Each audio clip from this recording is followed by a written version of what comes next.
administratif pada Master Plan Kelurahan Studi di Kelurahan Pucung, Kapanewon Giri Subo, Kabupaten Gunung Kidul, Provinsi Daerah Istimewa Yogyakarta. Sebelum itu, perkenalkan diri saya, nama saya Bintang Ali Fari, NIP 22314051. Langsung saja, apa yang melatar belakangi saya mengambil judul tersebut, yaitu karena Master Plan Kelurahan adalah dokumen perencanaan jangka menengah panjang yang memadukan aspek hukum, administratif, dan teknis. Dan Kelurahan Pucung sendiri itu memiliki karakteristik geografis khas sehingga terdapat potensi wisata dan pertanian terus berkembang.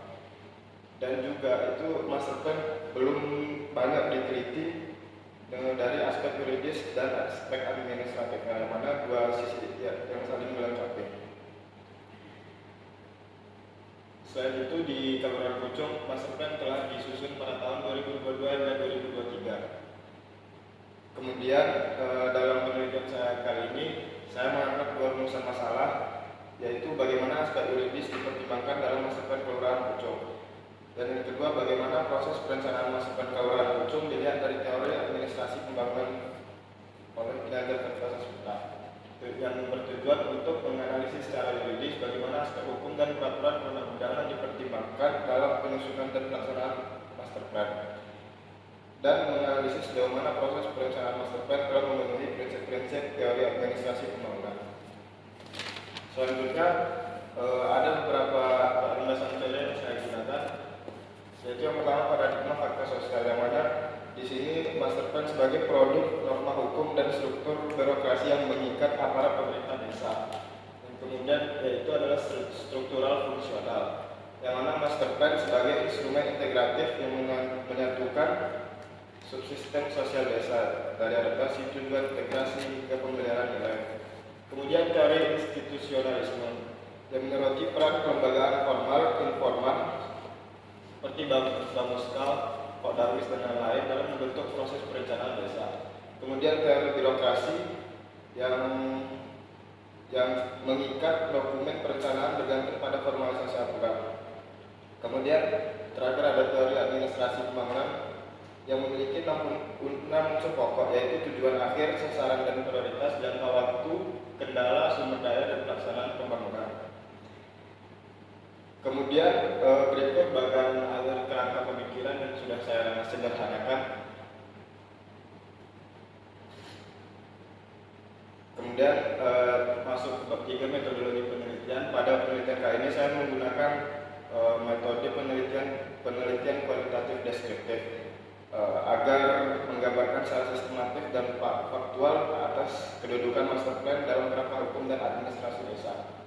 Kemudian lokasi penelitian itu saya mengambil di Kelurahan Pucung karena Kelurahan Pucung telah menyusun Master Plan pada tahun 2021 hingga 2023. Kemudian Pak informan di sini ada 14 orang terdiri dari kepala lurah, carik, kepala urus kaur, kepala urusan atau kaur, kepala duku, tokoh masyarakat, badan musyawarah kelurahan atau Bamuskal, hingga masyarakat Kelurahan Pucung itu sendiri.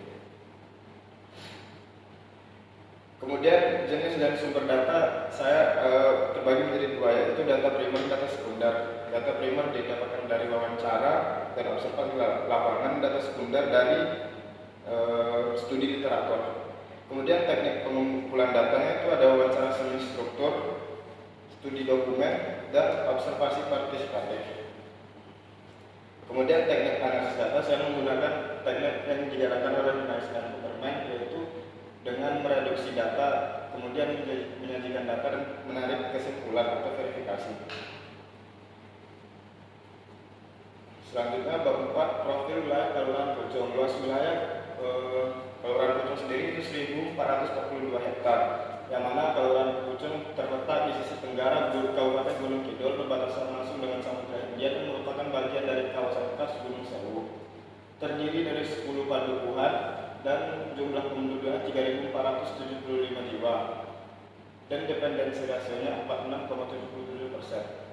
Dan struktur mata pencaharian penduduk berdominasi sektor pertanian. Petani mencapai 93,36% dari total penduduk berprofesi. Selanjutnya masuk ke aspek yuridis Master Plan Kelurahan Pucung. Yang unsur pertama saya mengambil kewenangan Kelurahan Pucung dalam penyusunan master plan. Sesuai Undang-Undang Nomor 6 Tahun 2014 tentang Desa, bab 9 pasal 78 sampai 85 mengenai pembangunan desa dan kawasan perdesaan. Di Kelurahan Pucung sendiri, kewenangan bersifat atributif dan residual, bersumber dari prinsip rekognisi dan subsidiaritas, memberi ruang gerak luas bagi kelurahan menentukan arah pembangunannya tanpa intervensi dari pihak kabupaten. Namun, kewenangan tetap dibatasi oleh peraturan hierarkis yang ada di atasnya, seperti Kemendes atau Kemenkeu dan ketentuan kekhususan daerah istimewa Yogyakarta.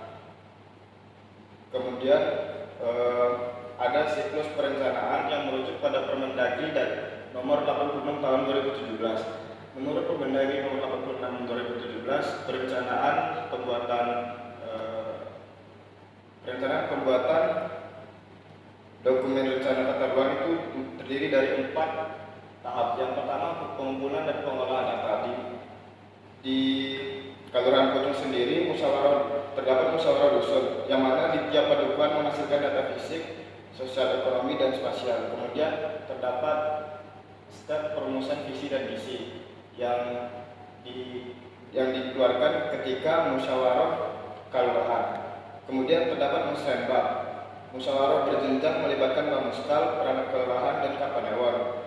Di Kelurahan Pucung sendiri itu terdiri dari unsur paling bawah yaitu musyawarah dusun, kemudian naik ke musyawarah kelurahan, kemudian naik baru ke musyawarah perencanaan pembangunan. Kemudian tahap terakhir itu pengendalian dan evaluasi, yang mana di Kelurahan Pucung sendiri itu terdapat monitoring 6 bulanan oleh tim STPN dan kelurahan. Namun belum ada mekanisme khusus, evaluasi khusus yang terstruktur secara yuridis. Kemudian kesesuaian zonasi master plan dengan RT kabupaten. Menurut dokumen master plan sendiri itu dibagi menjadi 3 zona, yaitu wilayah utara, wilayah tengah, dan wilayah selatan. Dapat diketahui juga bahwa kawasan khas Gunung Sewu itu beberapa terdapat di wilayah Kelurahan Pucung, sehingga pada kesesuaian zona dengan RTRW itu terdapat beberapa permasalahan RTRW, seperti kasus Pantai Bunga dan Sultan kasus Pantai Bunga. Setelah saya melakukan beberapa wawancara, itu terdapat rencana pembangunan kawasan wisata Pantai Bunga yang dihentikan oleh pemerintah kelurahan karena wilayah tersebut ternyata termasuk lahan sawah dilindungi dan tanah Sultan Gol, status yang tidak diketahui secara pasti saat master plan disusun. Hal ini terdapat tiga unsur kesalahan, yaitu yang pertama rezim hukum Sultan, kemudian tumpang tindih LSD, dan lemahnya sinkronisasi data yang dilakukan pada perencanaan master plan. Kemudian kedudukan hukum master plan Kelurahan Pucung. Untuk kedudukan hukum master plan sendiri di Kelurahan Pucung itu hanya bersifat guidance atau petunjuk, namun substansi dari master plan tersebut telah dituangkan dalam RPJMDes atau RKPDes. Jadi dokumen perencanaan internal hasil musyawarah dan kekuatan hukum mengikat secara formal. Namun karena telah dituangkan dalam RPJMDes, memberi kekuatan mengikat secara tidak langsung.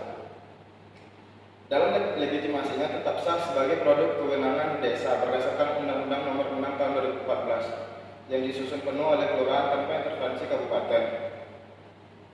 Selanjutnya, aspek administratif master plan Kelurahan Pucung.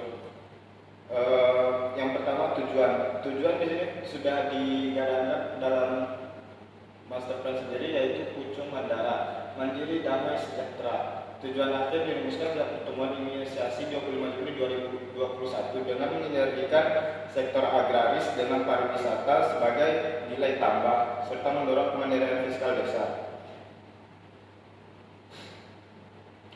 Kemudian terdapat jangka waktu pelaksanaan yang mana dibagi menjadi 4 periode, yaitu 2022-2027 itu pembangunan, 2027-2032 itu peningkatan, 2032-2037 itu optimasi, 2037-2042 penerapan sosial kolektif.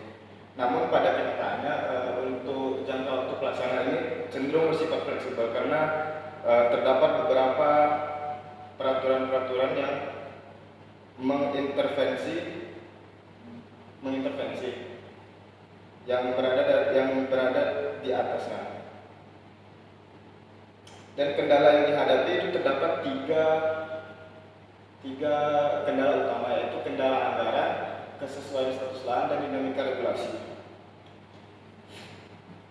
Pendanaan dan organisasi pelaksanaan master plan. Sumber pendanaan itu berasal dari dana desa. Lebih dari setengah perencanaan pembangunan itu di sumber pendanaan itu dari dana desa. Jadi semenjak ada efisiensi dana desa, perencanaan pembangunan di master plan di Kelurahan Pucung sangat-sangat terpengaruh. Kemudian alokasi dana desa 37,17% hingga sumber lain 10,92%. Kemudian organisasi pelaksananya, yaitu yang pertama pemerintah kelurahan penanggung jawab, yaitu sebagai penanggung jawab utama pelaksanaan master plan. Kemudian terdapat Bamuskal pengawas, namun belum berkekuatan hukum mengikat. Kemudian tim SDPN sebagai fasilitator dan penyusunan dan evaluator eksternal. Kemudian terdapat TPK dan lembaga masyarakat seperti Gapoktan, Popdarwis, Popja, yang mana mereka pelaksana teknis di lapangan. Dari hal tersebut, kesimpulan penelitian dapat disimpulkan bahwa aspek yuridis telah disusun berdasar kewenangan atributif dari Undang-Undang Nomor 6 Tahun 2014 dalam tetap memperhatikan kekhususan DIY. Siklus perencanaan juga telah sesuai sebagian dengan Permendagri Nomor 86 Tahun 2017, terutama pada mekanisme aspirasi berjenjang. Namun, kedudukan formal masih berupa dokumen pedoman atau guidance sebelum masuk nomenklatur dokumen resmi desa. Zonasi umumnya selaras RTW, namun ditemukan satu kasus ketidaksesuaian, yaitu kasus Pantai Genggam yang mana berada pada LSI dan Sultan Group. Kemudian kesimpulan aspek administratif, yaitu tujuan akhir Pucung Mandara dirumuskan secara realistis, menyederhanakan agraris dan pariwisata sebagai nilai tambah. Sasaran dan prioritas ditentukan secara partisipatif, diselaraskan dengan APBK dan RPJM dengan jangka waktu 20 tahun dengan 4 milestone. Namun untuk sekarang itu lebih cenderung bersifat fleksibel. Kendala utama itu ada ketergantungan dana desa, status lahan, dan dinamika regulasi pusat. Selanjutnya rekomendasi penelitian bagi pemerintah Kelurahan Pucung, yaitu yang pertama memperkuat kedudukan formal master plan, misalnya dalam mengintegrasikannya secara komprehensif ke dalam RPJMS, atau yang kedua melakukan verifikasi status pertanahan dan perizinan sejak dini pada wilayah dekat Geopark, LSD maupun tanah Sukadro, termasuk koordinasi dengan Panitia Kisbu Kantor Jakarta agar tidak terjadi lagi kasus Pantai Genggam. Kemudian bagi pemerintah Kabupaten Gunung Kidul memberikan pendampingan teknis terkait informasi tata ruang dan status pertanahan kepada kelurahan yang menyusun dokumen perencanaan jangka panjang. Kemudian menyediakan peta zonasi RW, kawasan LSD, dan kawasan berstatus keistimewaan DIY agar perencanaan kelurahan sinkron sejak awal. Baik, demikian hasil presentasi penelitian saya. Mohon arahan, koreksi, dan pertanyaan dari Dewan Penguji Sidang Skripsi. Terima kasih. Terima kasih. Silakan duduk. Silakan. Ya.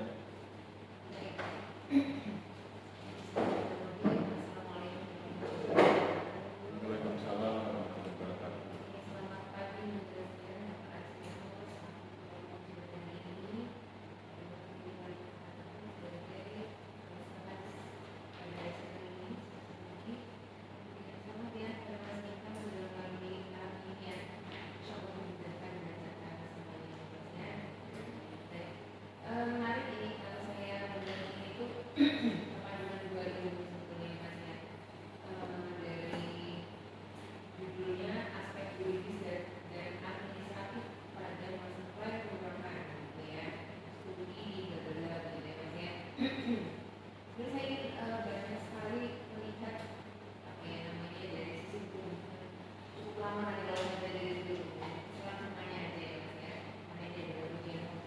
maka saya ingin bertanya pada Mas Iqbal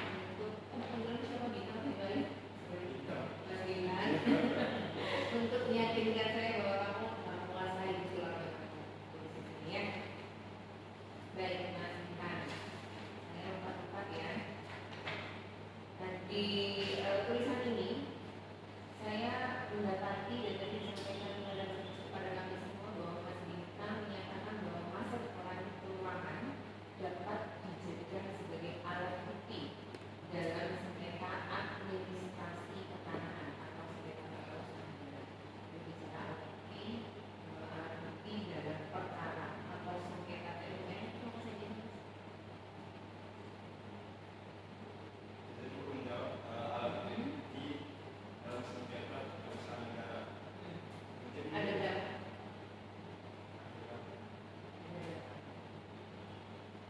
Karena nulis di sini dapat dijadikan sebagai alat bukti dalam sengketa administrasi pertanahan. Ada berapa sih Mas?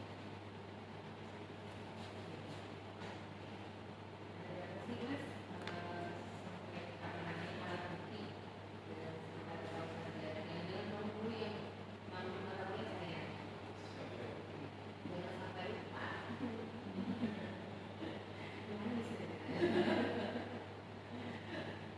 Bedanya, oke, kalau gitu dimulai dari sengketa perdata. Permasalahan perkara perdata itu alat buktinya dari mana? Nanti ada bedanya di situ, ada yang sama, ada yang beda sama.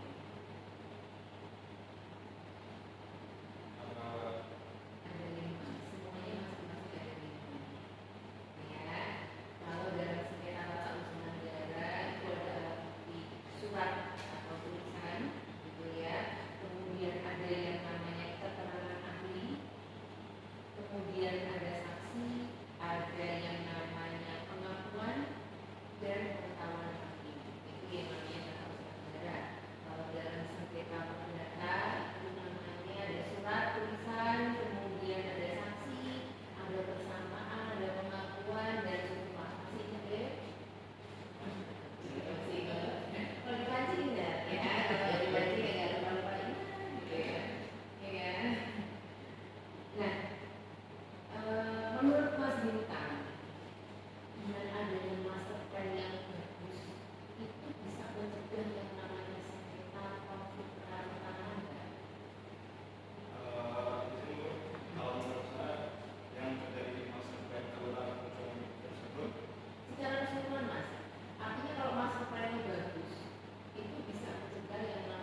Beda mediasi dengan negosiasi apa? Kalau negosiasi lebih ke Bedanya yang paling biasa apa? kalau mediasi ada pihak biasanya dari kantor.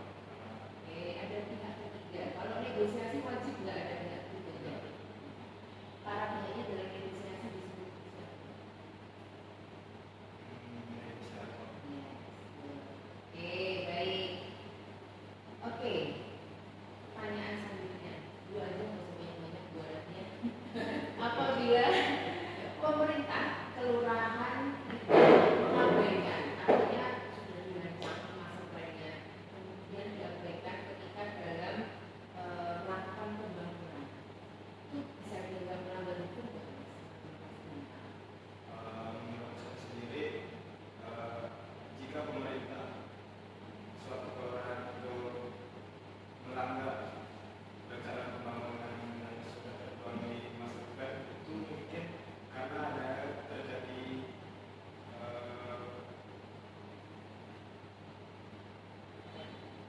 Plannya A, kalau yang kita sebutkan B dan C. intervensi dari pihak luar atau dari kabupaten atau provinsi. Apakah hanya intervensi saja? Atau yang menyebutkan dan nanti akibat bentuknya ada nggak sih kalau nggak sesuai dengan masa plan? Atau mungkin karena ada pergeseran kebutuhan yang lebih mendadak. Soalnya kalau untuk master plan sendiri itu disusun dalam untuk jangka waktu 20 tahun. Oleh karena itu kalau misalnya kepala desa selanjutnya tidak melaksanakan rencana pembangunan yang terkait master plan, itu tidak ada sifat hukum karena mungkin kepala desa selanjutnya itu sudah membuat RPJMDes yang lebih bersifat hukum sehingga mempunyai dasar yang besar. Baik, satu lagi Mas.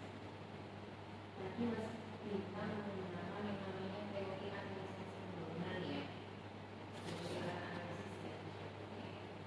Kenapa Mas Bintang tidak menggunakan teori good governance, APB dan sebagainya, check and balances kayak gitu? Karena check and balances artinya saling apa ya, antara tiga teori kekuasaan itu ya, itu saling apa ya namanya,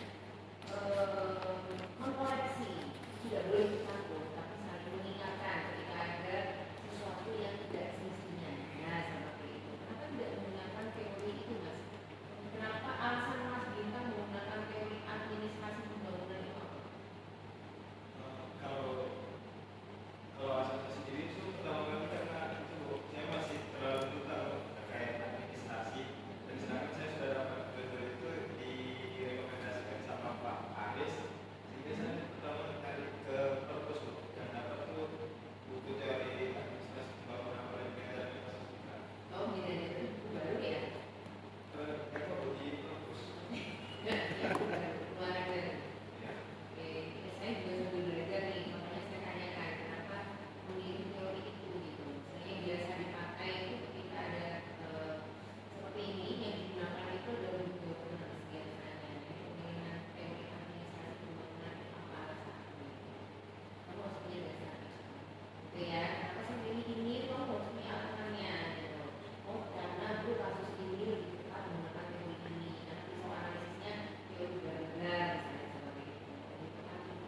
Nah, oke, gitu ya, Mas Bintang. Terima kasih. Saya kembalikan kepada Pak. Oke, terima kasih. Dan silakan juga.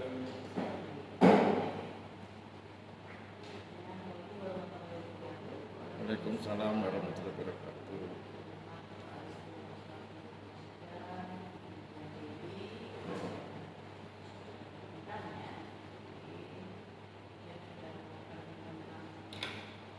Hukum ya, percaya pada bikin sama Aris aja ya. Tapi kata Aris boleh lah di luar itu kan ya. Tapi juga saya harus cek dulu. Tadi kan kamu juga tanya di teori. Kayak misalnya begini atas saran Pak Aris, dia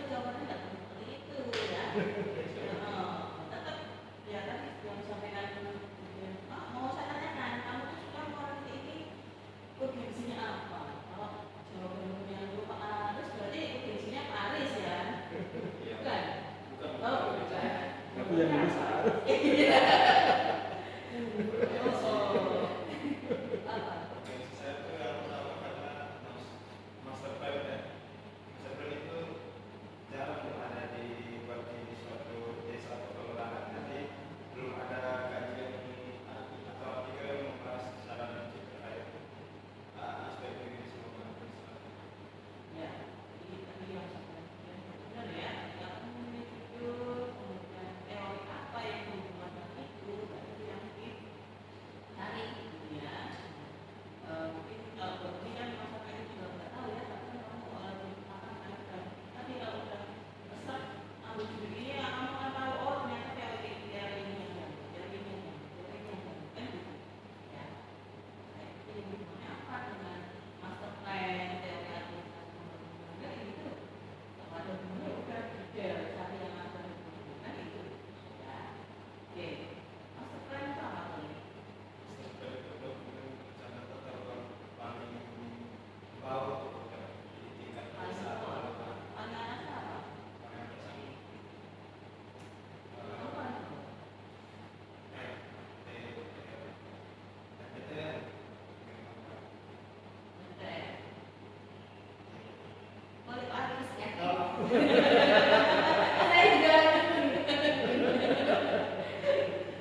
Apa? Fotogrametri itu pokok di pelajaran fotogrametri saya belajar terkait cara Saya bilang ada dua ilmu yang sekali.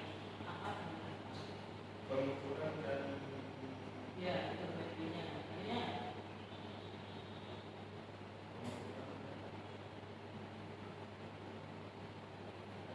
ada gambarnya yang mirip apa? Apa apa? pengukuran permukaan. Bukan.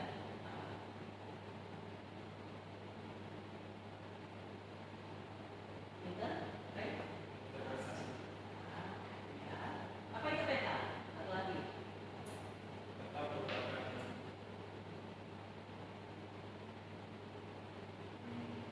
tanpa bidang atau tanpa lokasi yang dituangkan dalam bentuk fotografi. Apa? Isinya? Yang isinya itu yang pertama ada skala, koordinat, Yang digambarkan apa itu peta? yang digambarkan tergantung yang tinggi bisa berbidang, bisa Bidang. Umumnya apa? umumnya lebih ke gambaran lokasi.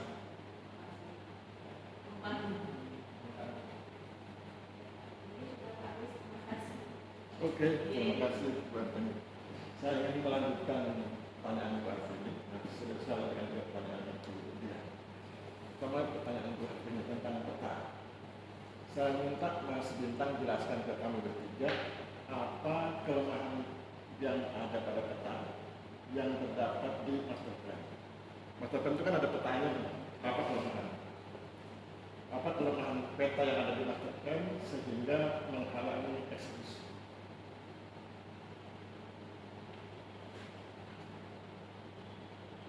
Karena seperti yang disampaikan Bu Arvini kan peta itu penting untuk memudahkan eksekusi. Apa kelemahan peta yang ada di master plan sehingga menghalangi atau menghambat eksekusi? Itu untuk peta yang ada di masyarakat belum saya tuangkan ke dalam ini. Jadi saya buka. Terus kita mulai dikeluarkan. Kan mau bilang aspek yuridis dan aspek administrasi. Aspek yuridis kan bicara tentang bagaimana mengeksekusi sesuatu agar tidak melanggar hukum. Loh. Itu kan biasanya harus tepat, nggak boleh menghayal. Terus apa kelemahannya sehingga kemudian dianggap menghalangi eksekusi? Izin Pak Bu jawab dapat dilihat dari dokumen master plan Kelurahan Pucung itu yang pertama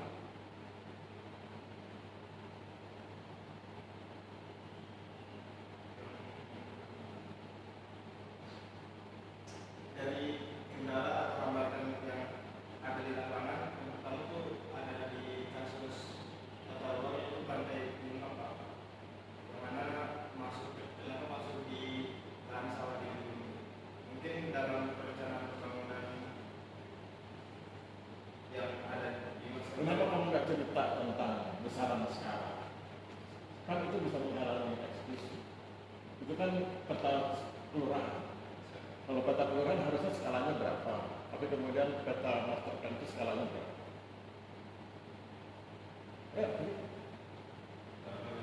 peta master plan itu Skalanya berapa? Berapa skala yang ada di peta yang ada di master plan? Berapa banding berapa? 1 banding berapa? kalau untuk ketentuannya nggak ada pedoman khusus. Bukan ketentuan. Peta yang ada di master plan. Kamu kan punya dokumen master plan ya kan? Iya, Pak. Nah, itu petanya skala berapa? 1/2400. Ah, nggak mungkin. Kalau segitu besar sekali peta. 1/2400 juga. Nah, terus kemudian kalau menurut ilmu yang diajarkan Bu Arvini untuk perencanaan kelurahan, sebaiknya skala berapa? Perencanaan kelurahan khusus Supaya kemudian, oh di sini kesalahannya Pak Aris, oh di sini kelemahannya Pak Aris. Karena kan maksudnya itu menimbulkan masalah itu adalah masalah. karena master plan sendiri itu ke desa, jadi menurut saya sudah aspal 1/24 atau 25. Sudah pas. Kalau itu sudah pas, kenapa kemudian LSD tidak melangkahi?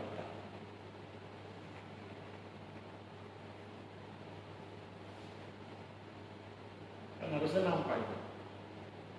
Berarti skalanya nggak pas, terlalu makro. Ya. Oke, berikut saya ingin melanjutkan yang disampaikan Bu Dian tentang teori. Coba mau tanyakan teori yang akan menggunakan ada berapa?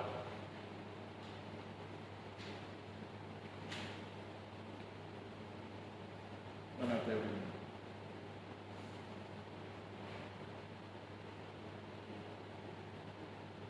Nah, ada berapa tuh Mas?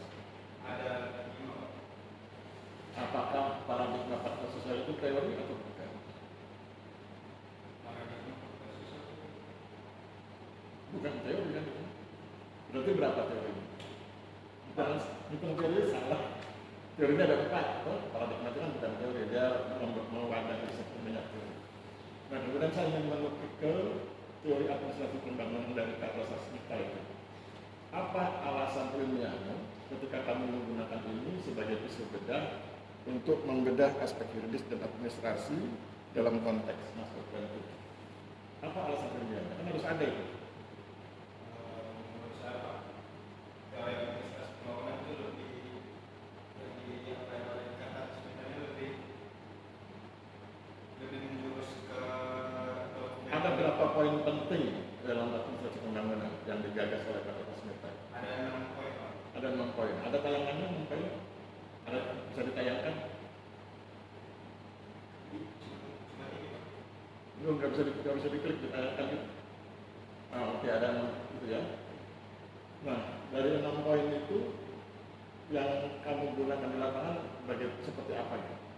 Jadi misalnya tujuan akhir seperti apa, sasaran. Ambil contoh yang langsung ke administrasi, ke aspek administrasi. Coba buka kasus tentang perencanaan administrasi Pucung, kemudian jelaskan ke 6 poin ini. Ada tayangannya nggak? Perencanaan.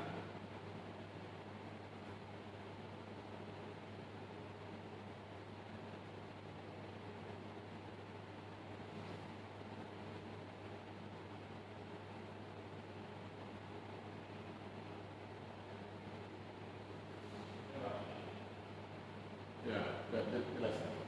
Ini kan bicara tentang tujuan, sasaran, dan prioritas. Tujuannya apa? Pucung Mandala.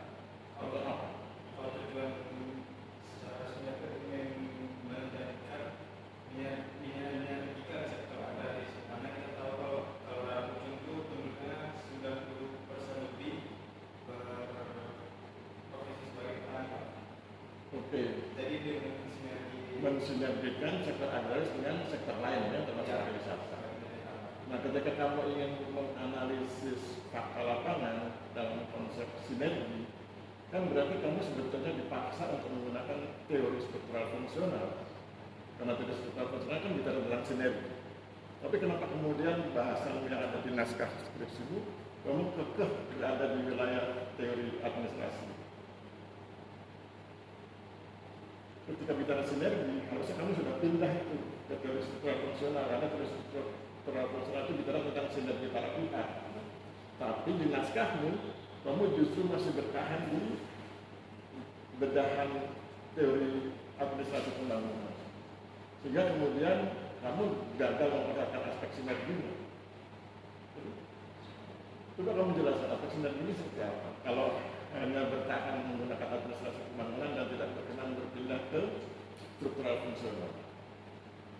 itu yang lebih saya lakukan dengan teori administrasi pembangunan itu hanya sekedar Dan seharusnya kamu itu diantar oleh administrasi pembangunan. Kemudian ketika masuk bangunan sinergi, kamu pindah menggunakan sebutan yang lain, gitu. Itu kamu lakukan. Belum itu catat nanti, itu bagian dari perbaikannya. Itu dan kemudian berikutnya, bagaimana cara kamu menjamin bahwa datamu itu valid dan reliable? Yakinkan kami bertiga, karena kami bertiga nggak yakin datamu itu valid dan reliable. Bagaimana cara kamu meyakinkan kami bahwa data saya valid dan reliable?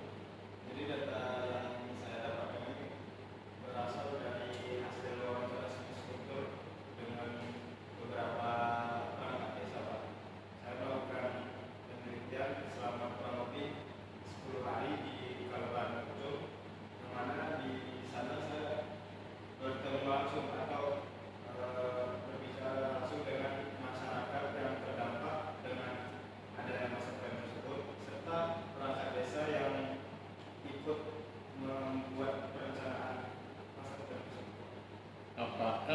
ada potensi bias kepentingan dalam hasil wawancara? Apakah tidak ada potensi bias kepentingan dalam hasil wawancara?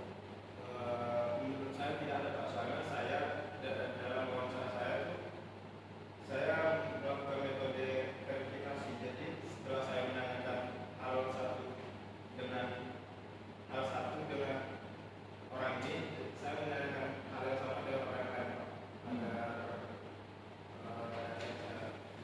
Sudah pernah mendengar triangulasi dalam konsep metodologi penelitian? Nah, bagaimana cara kamu mempraktekkan konsep triangulasi dalam penelitian? Dan analisa data itu yang Ya, seperti apa? yang pertama itu dengan reduksi data. Jadi saya sebelum terjun ke lapangan saya sudah menyiapkan tabel berupa berisikan beberapa kendaraan terkait saya kategori dulu pada pertama administratif, yang kedua yuridis. Jadi hal-hal yang dalam wawancara tersebut yang tidak bersinggungan dengan administratif atau yuridis sudah saya reduksi, Pak, dari awal. Kemudian itu ada penyajian data. Penyajian data itu saya lakukan dengan menuangkannya dalam bentuk tulisan yang ada di bab 5. Ketika kamu mereduksi, mengapa kamu tidak membandingkan data wawancaramu dengan hasil observasi? Mengapa kamu tidak membandingkan data wawancaramu dengan hasil dokumentasi? Maksudnya kamu baca berbagai literatur atau dokumen, itu sebetulnya disebut triangulasi, membandingkan hasil wawancara dengan observasi dan dokumen. Mengapa itu tidak dilakukan? Kalau untuk membandingkan hasil observasi dengan wawancara itu beberapa sudah saya lakukan, Pak. Seperti Di halaman berapa nampaknya? Di halaman berapa deskripsi ini nampak teknik triangulasi? Di halaman berapa deskripsi? Bahwa aku mau membandingkan hasil wawancara, observasi dan dokumen dan dokumentasi.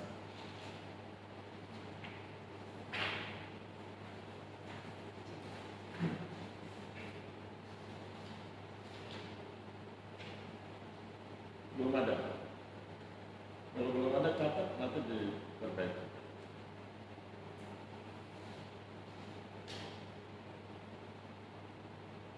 Oke, begitu cukup. Ya, silakan kamu keluar sebentar. Kami bertiga mau rapat.